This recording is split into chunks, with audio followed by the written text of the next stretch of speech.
तर भाजपच्या बैठकीत नेते आणि कार्यकर्त्यांनी महायुती म्हणून नको तर भाजप म्हणूनच निवडणुकीच्या मैदानात उतरू द्या अशी मागणी मुख्यमंत्र्यांकडे केली आहे। मात्र स्वबळावर की महायुतीत लढायचा हा निर्णय जिल्हा पातळीवर घेणार असल्याचं मुख्यमंत्री देवेंद्र फडणवीस म्हणाले। फडणवीसांच्या अध्यक्षतेखाली कोकण आणि ठाणे विभागाची बैठक पार पडली।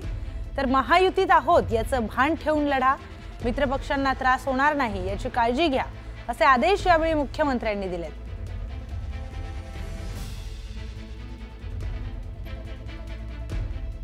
तर मुख्यमंत्र्यांच्या नंतर आता उपमुख्यमंत्री एकनाथ शिंदेंकडून प्रभागनिहाय आढावा घेण्यात आलाय। यावेळी शिंदेंनी पदाधिकाऱ्यांना काही सूचना केल्यात। अंतर्गत हेवे दावे ठेवू नका, एकत्र काम करा, आपली कामं लोकांपर्यंत पोहोचवा, लोकांच्या समस्या सोडून त्यांची कामं पूर्ण करा असे आदेश शिंदेंनी पदाधिकाऱ्यांना दिले आहेत।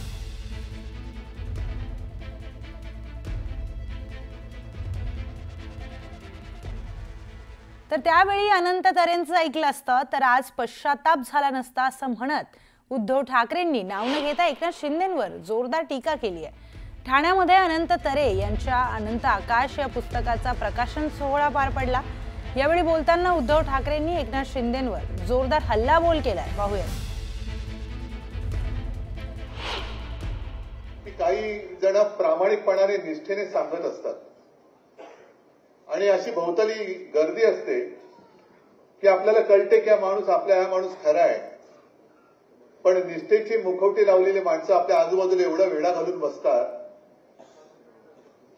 की नाही म्हटलं तरी थोडंसं नकळत दुर्लक्ष होतं। आणि आता मला एक नाही म्हटलं तरी पश्चाताप होतोय की तेव्हा जर का अनंत तरे यांचं ऐकलं असतं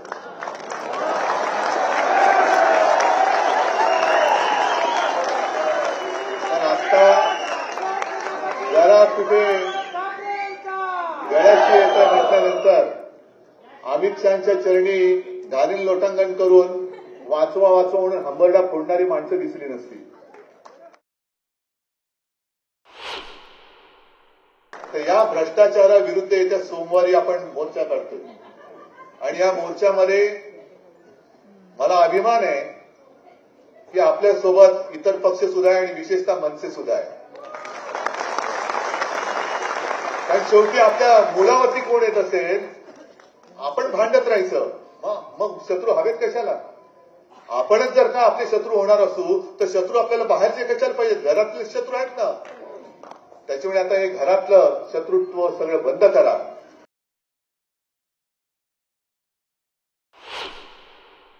शेतात जायला हेलिकॉप्टर काय शेतकरी पंचतारांकित शेती हेलिकॉप्टरनी शेतात जातो, मग इकडे जरा काही मनासारखं नाही झालं का तिकडे जाऊन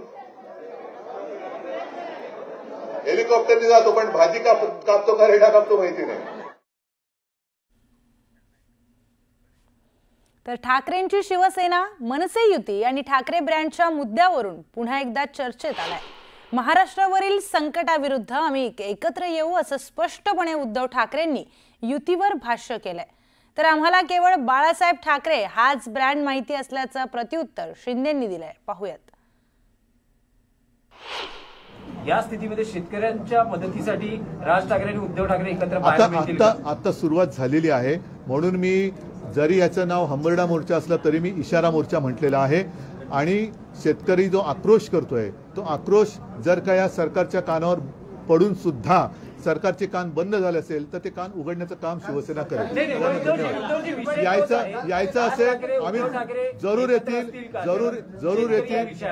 येतील। महाराष्ट्रातल्या प्रत्येक संकटाच्या विरुद्ध आम्ही दोघंही एकत्र येऊ। आम्हाला एकच ब्रँड बाळासाहेब ब्रँड माहीत होता आणि तो आहे, आणि आमची महायुती केलेल्या कामाच्या जोरावर निवडणुका लढवेल।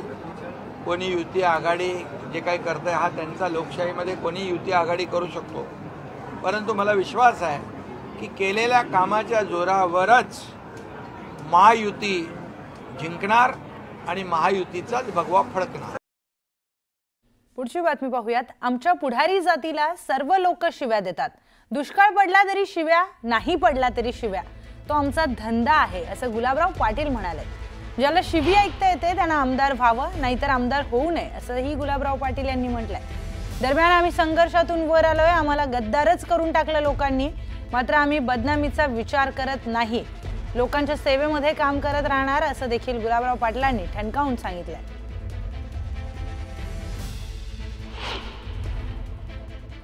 ठीक आहे, आमच्या जातीला सगळे लोक शिव्या देतात.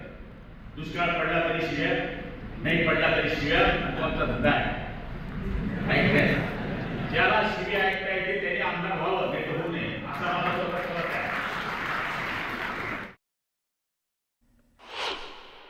कोणी फौजदार व्हावा, कोणी डॉक्टर व्हावा, कोणी वकील व्हावा, याची तर फॅक्टरी मागच्या काळापासून सुरू आहे, पण पुढे ती चालू राहावी अशी अपेक्षा आहे. नाही जमलं तर आमच्या धंद्यात काय विषय इथं कोणाला पार्टी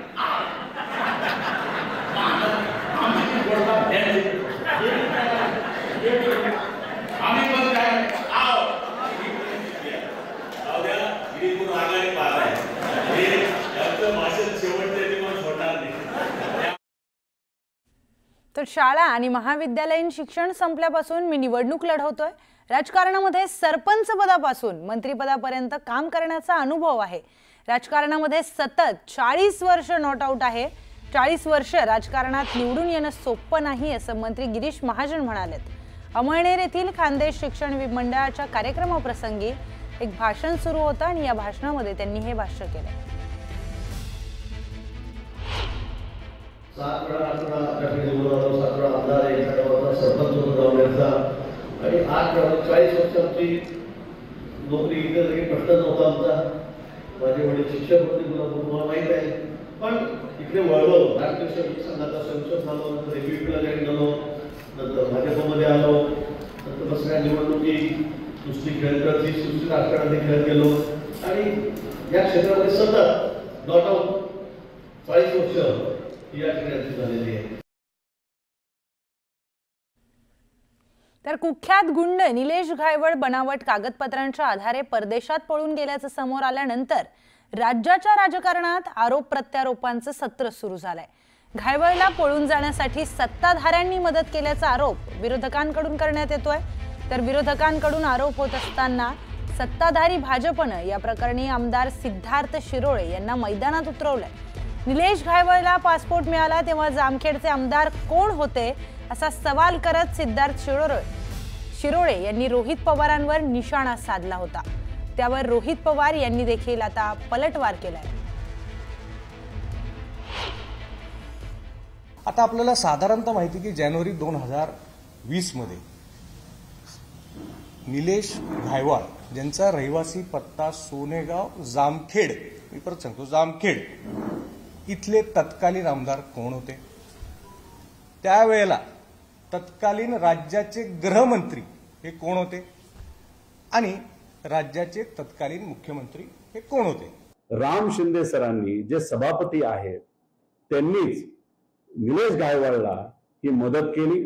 त्याच्याच बरोबर आपण जर बघितलं तर सचिन घायवळ ज्यांना तिथं बंदुकीचं लायसन्स